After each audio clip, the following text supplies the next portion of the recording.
We're live. Great. Good morning. Welcome to the June 20th, 2023 meeting of the Finance and Facilities Committee of the University of Rhode Island Board of Trustees. The meeting is being held in person with committee members participating remotely. At this time, Board Secretary Michelle Ferrari will conduct a roll call attendance to determine if the quorum is present. Please clearly respond present via WebEx or present in person when your name is called. Vahid Onjazayeri, Present via WebEx. Armin Sabatoni, Present in person.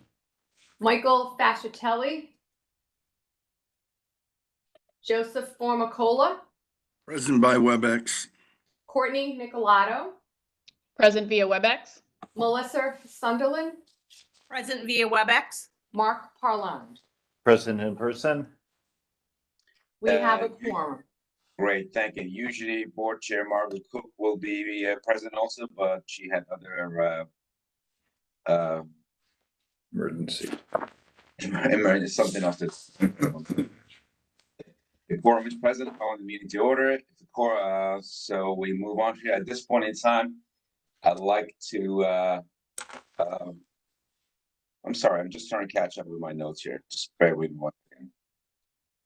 A reminder to all the members, for the benefit of our audience and the note takers, please clearly identify yourselves whenever you comment, make a motion, or second a motion. Participants using WebEx are required to keep their cameras on at all times. As remote members and persons present at the meeting location must be clearly audible and visible to each. This time, I would like to acknowledge that the University of Rhode Island occupies the traditional homeland of Narragansett Nation and the Niantic people. I would like to also welcome our newest board members to the committee, Joe Formicola and Melissa Sutherland. Our new primary liaison, Abby Benson, who's the interim vice president of finance and administration, is here to guide us through the agenda. The first order of the business is approval of the meetings. Minutes of April 17, 2023 Finance and Facilities Committee meetings, which is enclosure 1A in your packet. May I have a motion that the Finance and Facilities Committee approve the minutes of the April 17, 2023 meeting? This is Armin, so moved. This is Courtney, second. Any discussions on the motion? There being no discussion, ask for a voice vote. All in favor say yes, opposed say no. Yes. Yes. Motion is approved. Next on the agenda, item number 2, discussion items. And the first item is the FY24 budget. Abby, please take it away. Great. Thank you so much. Well, first of all, thanks for the welcome. I'm excited to be here in this new interim role. And I'm also excited to be giving an update on the FY24 budget, which, as we all know, wrapped up a little earlier than normal. So I'm going to ask John Pullman, our Assistant Vice President for Financial Strategy and Planning, to assist walking us through the key points. But I wanted to just share how thankful we are for the budget that was signed by Governor McKee last Friday. The budget received overwhelming support in both the House of Representatives and the Senate and provides really historic increased investment in URI. As you'll see as we walk through it, we received $105.4 million in state appropriation for operating expenses, an increase of $14.1 million over FY23. $65.8 million for renovation and renewal of several athletic facilities, and $20 million in funding for new water supply treatment plant. This increase in appropriation really wouldn't have been possible without the support of many members of our community and many members of the Board of Trustees, specifically participating in URI Day and also throughout the spring. So I just want to say thank you to all here for that. And now I'm going to turn it over to John to walk through some of the highlights of the FY24 budget. Thank you, Abby. So as some of you may recall, our FY24 request included a 32. Can you speak a little louder? Sure thing. As some of you may recall, our FY24 request included a $32 million increase to operating appropriations and was comprised of the following line item details. The first line represents our FY23 structural operating deficit of $11.3 million, which was carried forward into our FY24 request. The second line, FY24 current service levels of $24.2 million, represent contractual increases related to cost of doing business items. The third line, FY24 additional revenue, is generated primarily through tuition increases as approved by this committee last fall and is used to offset additional appropriations provided by the state.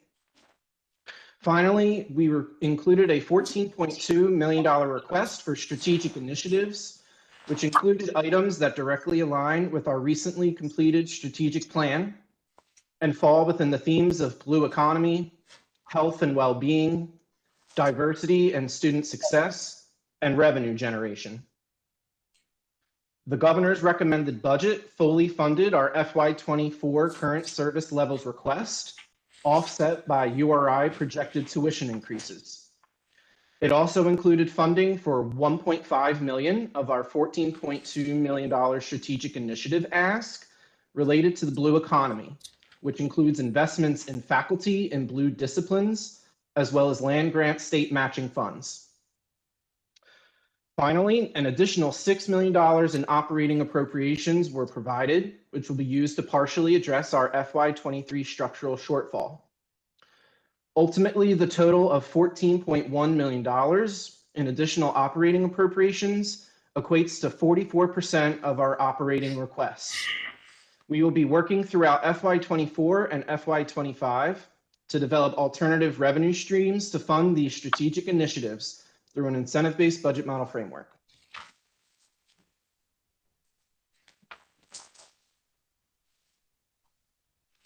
This next slide shows the evolution of the university's operating budget over a naturally progressing series of time. Again, we began FY23 with an allocated deficit of $11.3 million, which is represented by the far left column. Based on the FY24 enacted budget, we are looking at an operating shortfall of $3.4 million, which is reflected at the bottom of the far right column. I'm going to hand it back over to Abby to talk through some of the capital related line items. Great, thanks, John. So this is a summary that you've already seen of our RICAP request, which is for capital projects. You can see here the FY24 request. These are 4 of the main things we were looking for. There's some other smaller projects, but the main things are asset protection. So we had an FY24 request of $15.8 million. The governor's recommended budget included $11.5 million, and the final legislation offered $13.5 million. So that is in line with what our team is planning for. And asset protection really helps us manage ongoing capital maintenance and projects on the campus. The next line item is athletics complex renewal. I think you're all aware that we had a significant ask of $82.3 million for our athletics complex renewal, which includes the football stadium and the track and other athletics projects. The governor's request was $43.3 million. We're very thankful for the legislature to provide $65.8 in the final budget. That does include a 20% match requirement, so it indicates that the overall project cost would be $82.3, and we have to demonstrate at the completion of our projects that 20% of it would be funded by private fundraising. Next, we have stormwater management, which is a critical need for our stormwater issues on the campus, and we asked $4.7 million. The governor's request was $4.7 million. The legislation only provided $0.2 million, but we think and have received feedback from OMB that they are indicating that they will give us the total request in the out years. So we feel confident that we'll get the total request needed in the out years. The 4.7 was spread out over several fiscal years. And then finally, we requested $20 million for support of the PFAS removal treatment plant. I think you all know that we are responding to a requirement that was passed in legislation mandating treatment for our water system that currently exceeds PFAS levels according to the new standard in the appropriation. We've estimated a $20 million cost for that project. We requested that in RICAP funds. The governor's request did not include any funding for that, but the legislation included $20 million in ARPA funds, which are able to be used for sewer and water projects. So we're very thankful for that, and the team is already getting started on planning and designing that final water treatment plant. So we saved your infrastructure fund, 20 million. Here we go. I couldn't hear, Armin. Was that a question or just a comment? Comment. He's Okay. happy. See him smiling? I do.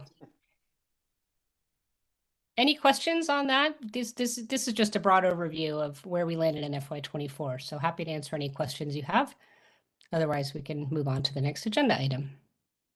So this looks good, pretty much, considering the 20% match of the athletic complex. We basically have, we're hopeful that we're gonna get that 20, right? Based on what, Yeah, the whole thing. thank you. Any other comments on this? Any questions? For Abby? A question for Abby. This is Melissa Sutherland. So in terms of the stormwater management project, can we start that? Like, is that something that can be started, recognizing that those funds will? Yes, yeah. absolutely. And I believe we have Carl Calvo on the line, so I might ask him to speak to that if he's. I'm here. great. So, right. So, really all it does is it shifts the funds to the right by a year. Based on our conversations with OMB, the full funding comes in 25 and 26. We were always planning to approach it that way anyway, and the 200,000 initially was going to go to design work. So we're already starting that effort. So on the, I asked Abby Ryder this question last time too about the PFAS removal plant. Where do we stand on this? Do we have an RFP out for engineers? I mean, how's that going right now? You Yes, want me to answer that? Carl's spending Yeah. most of his time on this, so I'll go ahead and turn it over to Carl to give you an update. Yeah. So we're approaching it from a two-phased approach. We're working feverishly to install a temporary system at the wellhead that we're hoping to complete in the next 12 to 14 months. That is through a design build with a vendor that we got approval from the state to go directly to. So not only are we going design build for that, but we're also using a single source approach for that. The 20 million is going to complete what I would call the permanent treatment plant. It'll be located near the wellheads as well. We'll reuse some of the long lead items for the equipment for the temp system for the permanent. And it'll go a long way to not only filtering PFAS out of the water from the wells, but also other naturally occurring chemicals that end up doing a nasty job with our water pipes, creating brown water situations and other things like that on campus. So that effort is with state purchasing. We're going out with an RFI for that initially. It'll be a competitive bid. We're going to approach it as a design build effort as well, though. And the RFI is to seek interested parties and have the initial discussion. And we'll go out with a second RFP to gain quotes for design build effort for that longer term solution. So on the temporary solution, what was the value of that contract for the design build? The sole source? Yeah, it's right now it's hovering around $3 million. Is that, I'm just surprised, how do we manage to go sole source on that? The value seems kind of beyond the numbers we could go sole Well, source on. we have we have a long-standing relationship with one of our vendors that is heavily involved with our water testing and their environmental background. They have specific capabilities related to the university. So we were able to work with the state and seek their permission to work directly with that firm. Who is it? That Woodard and Kern, and they're partnering with Hart Engineering. I'll also add that we were under significant time pressure as the original deadline in the legislation that passed required us to be in compliance July 1st. We are thankful that another It's an piece of excellent legislation company. passed that Hart extended it. Engineering. They're good. Excellent.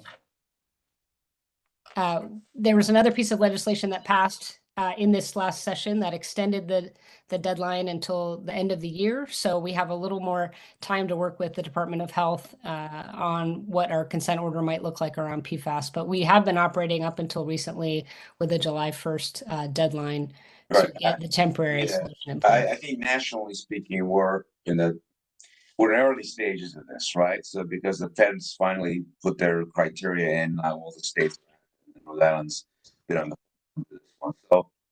So to me, I think the value of this, I don't know if I'm off on this one, it should have been mentioned to the committee and the board. I think it was mentioned, so, but maybe I missed it. But they're both good companies. I mean, like, I'm aware of both of them, so that's fine, but it's a good size value, and I think would have easily been able to. And I understand, and you could have the best valued selection on it. Design build, this is what I do for a living. Works. So, but I think would have been. You're breaking up, Fahid. It's Yeah. hard to hear you. I So think I said, this is what I do for a living. So I understand how design build bidding and stuff works. So you could have easily, during the time frame, gone and gotten more bids. They're both good firms, so it's not a question of qualification of those firms. I think would have been good to mention it to the board. That's how we do. So that's okay. So hopefully the next phase, especially the technical part of this, is really important on the PFAS as we get into this thing. And people will be looking at what we do, I think. It would be good to open it up. And the one thing that concerns me on design build sometimes is the contractors tend to take the lead more often than not. And the technical aspect of this is more important for the permanent solution. So hopefully, however you plan this, the consortium that gets the design build, engineers will have a primary part on this because we want to get the best solution, not necessarily the cheapest.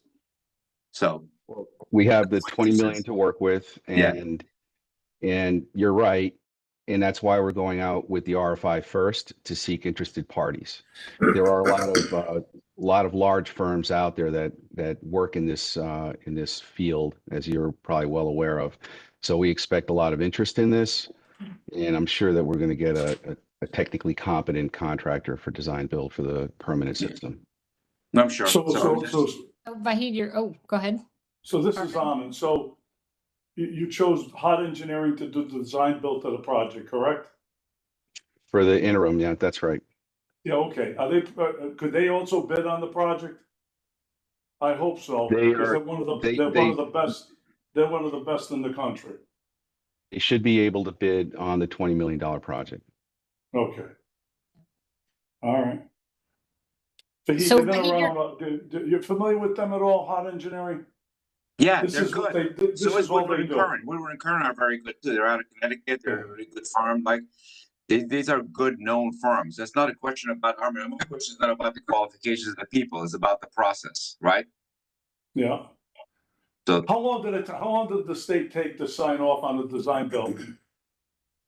How long was that process? It took about 6 weeks.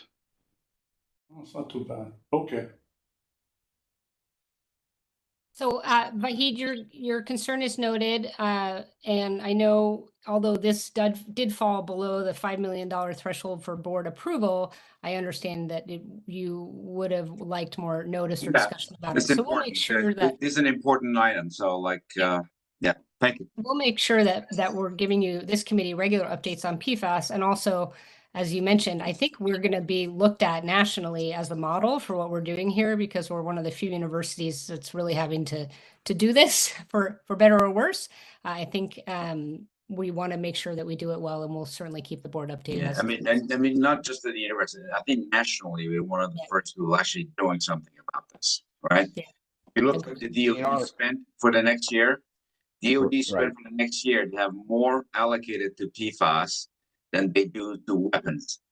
So it's a major issue around the country. They haven't done it. So it's a major item. So, and I think we'll be looked at, so it'll be So good. the infrastructure fund, So, whatever he gives us, 1 million, 5 million, 10 million, he can forgive it. done. Perfect. And I'd spoken to, and I think Armin just mentioned something sidebar to the president also. Then there were ways to get additional funding for this type of things too. And I'd spoken, maybe I'll have a sidebar conversation. No, Perfect. Thank you. The second, any other items on this one? Strategic investment initiatives, Abby, please take it away. Great. So, as President Parlange has been advocating for additional support at the state level, one of the main arguments we've been making is that we need to also invest in our community and make sure that we're identifying opportunities to grow revenue and cut costs and identify efficiencies when possible. And we're lucky to have our new provost on board as of January of this year. And it became increasingly clear with discussions with our faculty and our administrative leaders that we really needed to identify some tools to help seed those revenue generating and cost saving programs. Hence, we created the Strategic Investment Initiative, which we will give you the details on. But I want to point out, ideally, John Pullman mentioned we're going to be entering into a new incentivized budget model over the next few fiscal years. And ideally, we'll have something like this built into that model. So we'll have an opportunity to fund strategic investments. But this was a bit of a bridge approach to make sure that we could get faculty working over the summer to grow new academic programs and other proposals that came in. So these are just a few slides to give you an overview. Our goal for the SII is for it to be a deliberate and thoughtful approach to advance URI in the face of the serious budget challenges that you all have been aware of. We want to invest in new and existing research and academic programs and administrative and financial services with a focus on revenue generation and cost savings. It's important to note that we're using discretionary one-time only resources to support proposals that are in alignment with the strategic priorities of Focus URI, our new strategic plan. So these are being funded primarily by reserves, one-time funds. So these are not kind of ongoing budgeted permanent investments. Next slide, please. So we put a call out to all of our vice presidents and deans for proposals earlier this spring. The proposal requirements are that it included a new or expanding an existing net revenue generating research or academic program, or proposed a cost savings or revenue generating administrative efficiency or operational excellence initiative. As I mentioned, it had to use single or multi-year investment of one-time only funds versus continuing budget, and then demonstrate revenue generation or cost savings within 3 years. Next slide, please.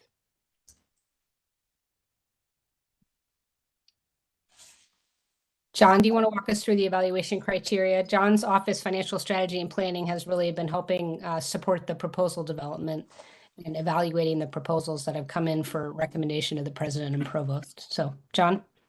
Sure. Thanks, Abby. So as Abby mentioned, a group convened to review the concept papers that were submitted. So the president, the provost, myself, and the president's chief of staff. And so this just outlines the evaluation criteria that was used to evaluate each of the proposals submitted. So ensuring alignment with one or more of the 4 Focus URI strategic plan priorities.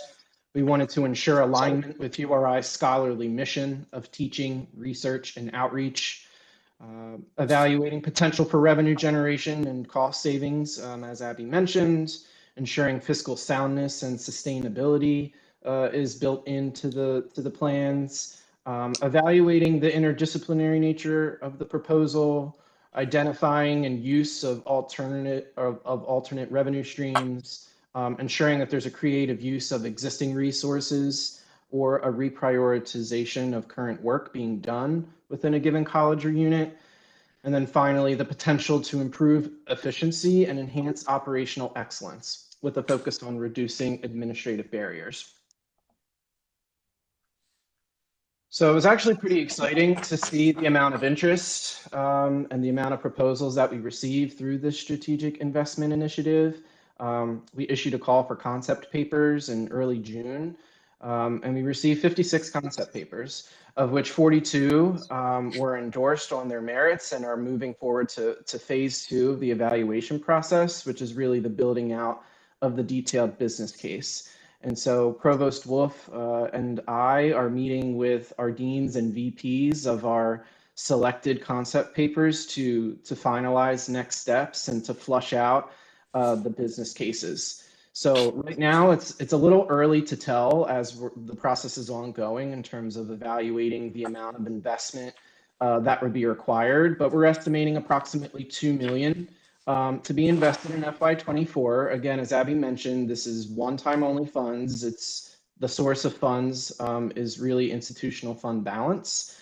But we are really prioritizing building out the infrastructure so that we can ensure that we can easily evaluate the ROI at the program level, and have a really good starting point that 2 to 3 years down the line, we can revisit and go back to and evaluate ourselves. How close were we to meeting enrollment targets? How close were we to identifying the cost savings that were outlined in many of these proposals? So that work is oncoming, and we will have hopefully a better sense of the financial impact at a future committee meeting. Thanks, John. And that's a key point. Obviously, we want to be able to show a return on investment, and that's what John and his team are working with each of the proposers to walk through. What are the assumptions they're using? For example, new enrollment in this particular program. And we hope soon to have a better sense of what the ROI is, and then we'll track it over the 3 years at least of investment. And as I mentioned earlier, this really is kind of a bridge strategy. Hopefully our new budget model will have something built in that we can do this more regularly. But as John said, it was great to see the interest in the proposals. And I know URI people are used to doing more with less, and I think they were excited to see an opportunity for some investment to be creative and innovative in growing our revenue. So any questions on this? This is fantastic. Sorry, go ahead. No, I agree. I am excited about this, and I think it aligns up really well with the direction to which you're taking the budget and the process and the direction of the university. So bravo, guys. I think to your point, Abby and John, being able to show effectiveness and efficiencies and also academic progression as a result of these programs are going to be really critical. And so I would love for this group to be able to monitor via dashboard or something on a routine basis, what we're seeing, what's working, what's not working, so we can be of best service and support to you all in the quest to grow this. I at United Way fund a lot of incubation, innovation type programs, and will tell you the impact measurement is the hardest part at the end of the day. So how I can personally be helpful, let me know. Thank you so I have a much. follow on to that. So I agree with everything Courtney just said. But the other thing is, so you mentioned the one-time deal, and that's, I understand that. But as you get your ROI and you get your, whatever savings you get, is there a thought 2 years down the road, utilize some of those savings we achieved through some of this to kind of reinvest in the program in case we don't get additional, right? So you can become as kind of a self-sustaining thing, right? So people see, okay, so you have 42 advanced, maybe you take, I don't know how you, right? There'll be others who would be really good ideas. It could be the next crunch, and in 2 years from now, through the savings that you recognize through the instituting some of these other initiatives, right? You can kind of self-fund this thing. I'm not, I don't know if you're looking at that or not. That'd be pretty good, I think. No, absolutely. And that's related to what I mentioned earlier about this being a bit of a bridge strategy. Ideally, we'll have something like this that's permanently built into our budget. And part of the incentivized budget model will be that there will be a more clear allocation of resources based on revenue generation. So for example, if a program brings in a new enrollment, an academic program, that the enrollment funds related to that will go directly back to that college. That doesn't quite exist that clearly now. So ideally, there will be incentive built into this new budget model for people to do this because they know they'll actually see a return. Yeah. And then we'll have an opportunity with an ongoing pot of funds to seed new programs. So I think that gets at your question, and I'd turn to John if he has anything additional he wants to add. I think you captured it, Abby. Great. Yeah, I mean, how do you, sorry, Courtney, like, Go ahead, Vahid. can't measure the level of increased engagement you get in the community, right? With doing something like this, right? That's something that I think, to me, beyond $1 million, you might say, or like whatever you do, the engagement you're getting from the community of the university is fantastic. Like, this is the type of thing you can't measure. It's great. Yeah, and I think just reiterating that this is not to build efficiencies to the point that we'll need less funding from our state partners. This is for strategic development and growth within the purview of the university. And so, as we're thinking through budget requests in the future, I know that that is a constant conversation with our legislative partners in that this is really for growth, and the measurement and the community impact is going to be something that's going to be incredibly relevant to that conversation. Thank you. Yeah, I will note that of the proposals we received, I would say, 90% of them were for revenue generation, maybe 95%. We wanted to make sure it was open for efficiencies and cost savings. as you know, as I mentioned earlier, we've been doing more with less for a long time. So it doesn't mean that there aren't opportunities for that, but I would say most of our investment is going to go towards revenue generation. Thank Great. you. Any other questions from the board members? Great, thank you. Next item is approvals under the delegation of authority to the president relating to land and property. Great. So I'm going to turn this one over to Ryan Carrillo, who's online here. Essentially, this is a requirement for us to give you an update on whether or not the president uses his delegation of authority related to general management of the property of the university. So we have one update since we last met in April, and I'll let Ryan Carrillo just give you the details of that. Thank you, Abby. For our new members, I'm Ryan Carrillo. I'm the Director of the Planning and Real Estate Development Office. Thank you for joining us. So we had one delegated item. We have Dunkin' Donuts on campus at 2 locations, their main shop in the Memorial Union and a satellite location in our CBLS building. Their tenure there was set to expire this September, and we just extended it 9 months through next summer to give us longer to work with them to reevaluate the ongoing relationship and how we're going to move forward after that. Happy to answer any questions. Ryan, is there some kind of revenue share or something within the purview of that relationship? Yeah, there is. So they pay a monthly rental fee to us for both locations, different varying amounts. And they also give us a cost share of their gross revenue, based on how much they make. So when they hit certain thresholds, the actual revenue that is generated from their gross sales changes, it increases. But we do share in both the rental and then the cost share of their revenue. So Great, thank you. you're welcome. Any other questions? And I will say thank you for introducing yourself properly, Ryan. For those of you that are new to the board, you'll be seeing a lot of Ryan Carrillo and Carl Calvo, our Assistant Vice President for Facilities, as they really help manage all of our capital projects and real estate investments. So thanks for that update, Ryan. Thank you. And then we go to the final discussion item, Providence campus update, please. Great, thank you. I just wanted to give the committee an update. As I know, there's been a lot of discussion about our Providence presence. So as I believe most of you know, we are undergoing efforts to move out of the Shepherd building. We were informed last year that the Department of Administration intended to repurpose the building. They actually issued an RFI in January of 2023. So we began the process to plan our move out of the Shepherd building. I've been working with Ryan and our moving team to understand what the phased move out looks like. We're going to be moving most of the academic personnel that were in Shepherd building back to the Kingston campus, and the primary group there is our College of Education.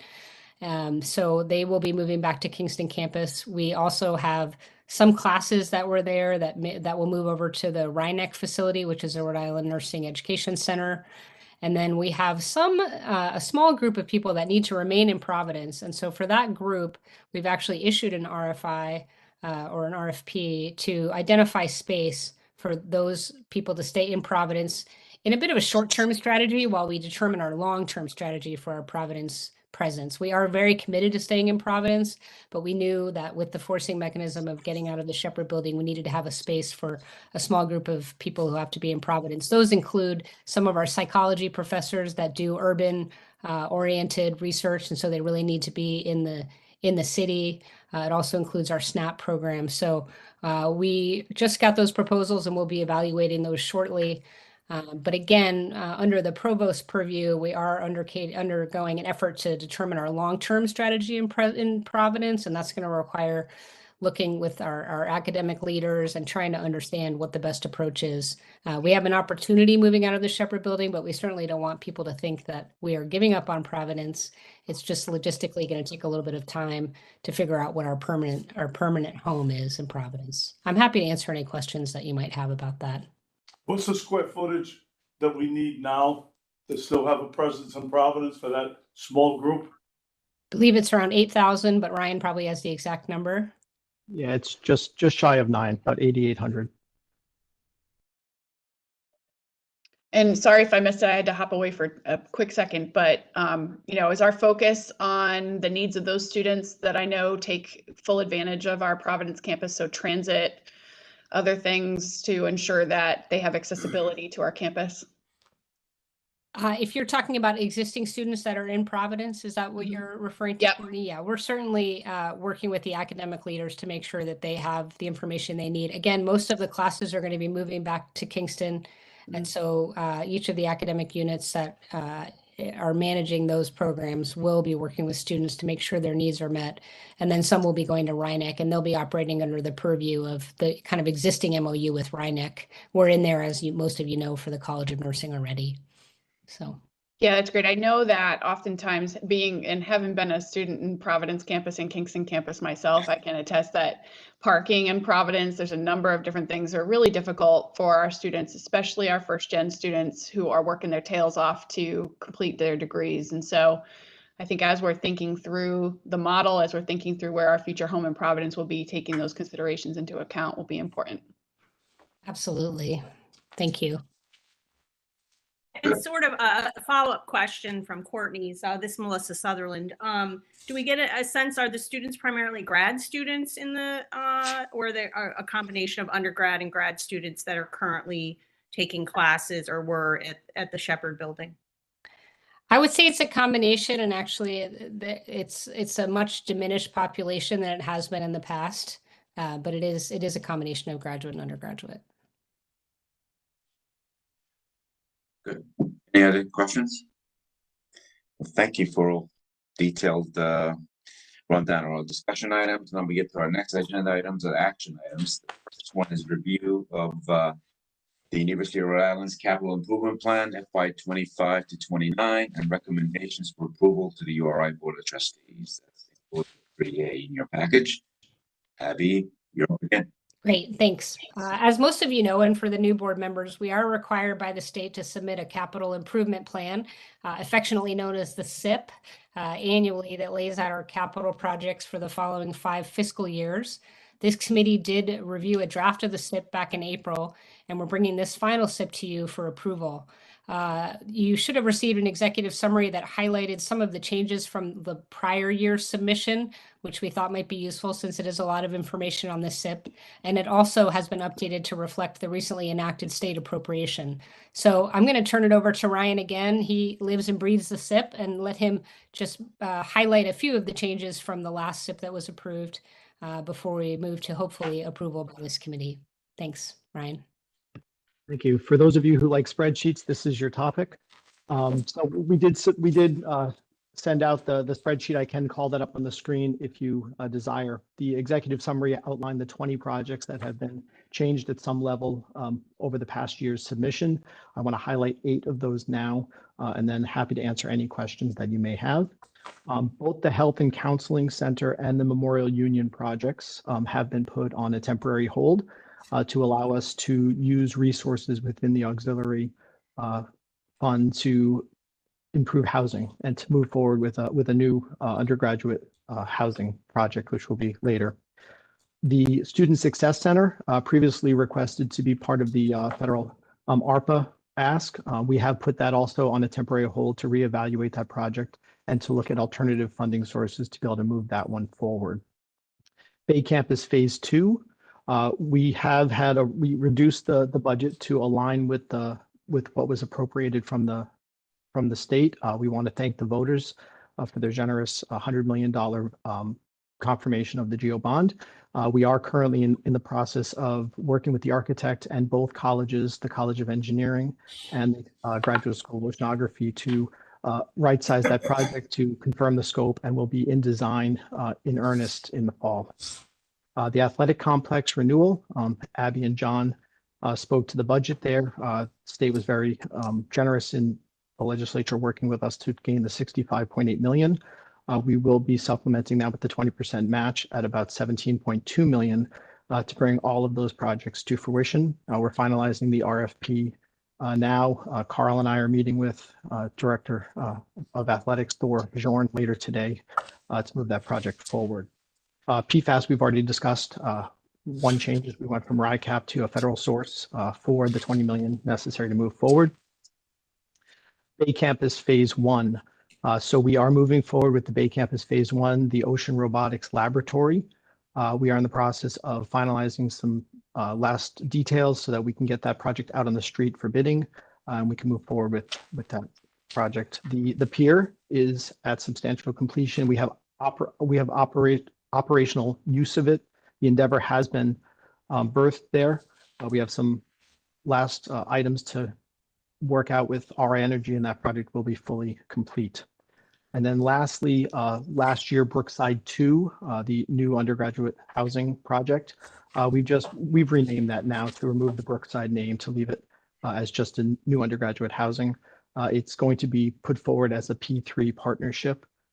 We are just now getting underway with working with an architect to get all the performance requirements in place, drafting the RFQ, and we expect to be out on the street soliciting partners in the fall. Those are the 8 I wanted to focus on, but happy to answer any questions about any of the other 30 projects in total that are on the capital plan. Yeah, this is Ahmed, Fahid. Ryan, when you're compiling this 5-year improvement plan, besides yourself, who's involved with this? Who comes up with all the different projects to put it on this list? So leadership at the university, someone who is within the head of either a division or a department would need to submit a request to add a project to the capital plan. Once we get a request in from a divisional head, we will do an advanced planning study. Carl and I, along with our team in the facilities group, do a fairly high level vetting of all of the projects to determine the budget, the scope, the schedule. From there, we present that information to our facilities committee that we have internal to the university for a preliminary review. Once they've deliberated and commented on that plan then goes to our President's Executive Council. We reviewed at that level, again, bringing in the comment changes, aligning it with their strategic vision for the campus. We then presented to this body back in preliminary form, which we did earlier in April. That then goes back with all of the comments from the facilities group, the PEC, the President's Executive Council, and the board. We then reevaluate the projects. We change things as necessary, and then we go through this final stage that we're in now, where we've then represented to the facilities committee in final form. We've presented to the President's Executive Council, and now we're here at the board meeting to get your final discussion points. And okay, and the item item 22, the undergrad housing. Correct. Yes. Was that the Kushner grant that we got? Not this year, the year before. Correct. So that was the Kushner, and that was the project that we've just recently renamed from Brookside 2 to now the new undergraduate housing. And we're in the process of moving that on, or is that on hold? Nope, that one is moving full force and effect forward. We just recently received the purchase order to get the architect and a planning consultant on board to assist with the RFQ creation for a P3 partner. Okay. And I think it's important to point out, we've received questions about our campus master plan. We're operating on essentially a 20-year-old campus master plan. And I know through the Special Ad Hoc Real Estate Committee, there have been discussions about launching a new campus master plan, which the president has committed to. So the CIP is really project oriented and what we're looking for investment, and we have to submit it to the state. But ultimately, we will have a campus master plan that the CIP will dovetail with that helps us understand where we're going more strategically as a campus. We're operating on an old one now. So we're working with this team, with Carl and Ryan and his team, to put together the beginning of a campus master plan. It'll take some time to get it finished, but I know there have been questions about that. So I wanted to just mention that is. So on the master plan, Abby, I remember Abby Ryder was talking about trying to get the funding for that through the foundation. Is that still the plan? Is that you're proceeding that way? We're still evaluating funding opportunities. I think there are some potential fundraising opportunities and also fund balance. So we're just in the initial planning stages to understand what that investment might look like. But I would say, and I'll let the president weigh in if he feels differently, that we've sort of raised it as a priority and understand that it's something we need to undertake. So we'll have more updates on that as well for this committee. Do you have a sense, and I'm putting you on the spot here, first meeting, do you have a sense of the last time we did this, what the cost of? Our estimate currently is around $2 million to do it now. I don't know what the cost was 20 years ago, but that's Okay, the sorry. broad I number. didn't want to put you on the spot for this one. I just asked. But again, that's a broad Okay. brush number, so we're gonna have more details soon on that. Right. And Ryan, one last question, if you don't mind. You did a great job explaining the process into the 30. So do you have a sense, like when we started, like how many projects come around there as you go through iterations of like reviews and approvals and that we kind of weaned it off to the 30 or so? One advantage we have that we've tweaked over the last 6 or 7 years is the process by which projects are introduced from the beginning. So having been introduced by a high-level leader, it already has institutional vetting to begin with. So we used to have a process that was more, we kind of got a whole bunch of requests from all over the place and we had to sort through them, and many of them didn't have strategic focuses. So we don't have a high level of melt from our initial requests to our final CIP due to the fact that it is our institutional leaders that are already contemplating the strategic priorities for the institution when these projects are being introduced. Our office then really works with them to fine tune what the project will be. They have the vision, they have the idea, they have the need. We need to provide the budget and the schedule and then the funding strategy to make it reality. Great, thank you. Any other questions? There being no more questions, may I have a motion that the Finance and Facilities Committee of the URI Board of Trustees recommend that the Board of Trustees approve the University of Rhode Island's capital improvement plan for FY 2025 to 2029, recommended and presented in Exhibit 3A. This is Almond, so moved. May I have a second? This is Courtney, second. Ask for a voice vote. All in favor? Yes. Opposed? The motion is approved unanimously. Thank you. Thank you. Second item is review amendments to the Finance and Facilities Committee Charter and recommendations for approval to URI Board. I believe that you have all seen the changes. There's a couple minor changes into the charter that we had before, around something around IT in there and things like that. Are there any questions from what you've reviewed on this one? So I just got a question. Where do these come from?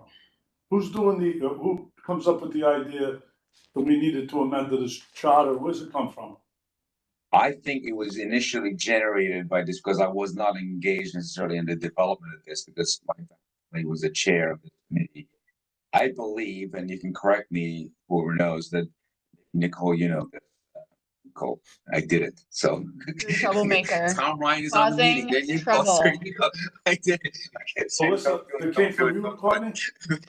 So from the governance committee perspective, all groups are reviewing their charters today. Michelle, I don't know if you have insight about this particular committee. I believe it was, I've seen it. I think last There meeting were we looked at discussions. it. I think there were discussions collaboratively, something relative to like other committees' charters. And I think Courtney and I talked about one item on this a few months ago. And so it was a combination of things, and Abby was the gatekeeper on it. Yeah, so traditionally there is all the committee chairs will look at it. They'll present it to the committee itself for any additional feedback, and then it's presented for a vote. Then all those votes then go, and those adjustments are made around this time, Armand, for every committee.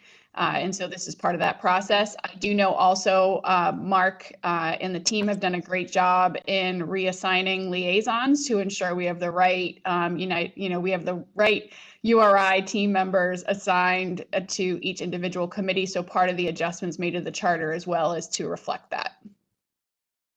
So where did the IT, we oversaw the development implementation of the IT strategic plan. Where did that go? But just for clarification. Yeah. But then on the bottom part, it says we need to facilitate the advancement of the contemporary information of the technology systems. So it looks like up there they took it away. They're just moving it down here, or it moved to another committee. Alyssa, are you involved with this? I was not involved in these changes. I'm not sure. Michelle, can you speak to the origin of that change, or maybe Abby? I think IT went to institutional risk. Yes. Yeah, Correct. that's my That's my sense because there's been this focus on cybersecurity, so they're looking at that under IRCC. But Michelle may have more background. No, that's absolutely right. That's exactly what happened as it relates to institutional risk and moving IT. All right, someone's gonna point me to the Wizard of Oz though. I can show you. Okay, I'll show you. okay. I'll show. Is there something we want to discuss more? I mean, you're okay with it? I mean, to me, when I saw it, it seemed like it made sense, the institutional risk to kind of be more involved with IT. And as long as second phase, we still have some oversight and some engagement on it. So, Yeah, I was just looking for the background of it, who was involved, who made the decisions. yeah, I think like if there's changes next year, we'll be more involved with the committee this time. So, and then through the and I think Courtney, you were on there last year in the executive committee. I don't know if this. Yeah, I think in general, the more folks that with eyes into IT, the better. I think in general, for the world that we currently live in and the really dramatic changes happening. So I like the fact that IRCC is involved and engaged in this process. And then from a capital and operational budget perspective, we're going to be engaged as well, naturally. Right. Right. Institutional risk with the IT component, specifically cybersecurity.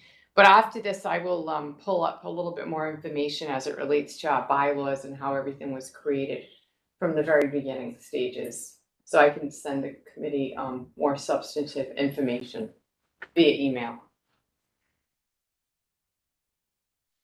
Okay. Is there another question or comments? There being no additional comments, may I have a motion that the Finance and Facilities Committee, URI Board of Trustees recommend that the Board of Trustees approve amendments to the committee charter as recommended and presented in Closure 3. Nobody wants to recommend? This is Courtney, so moved. May I have a second?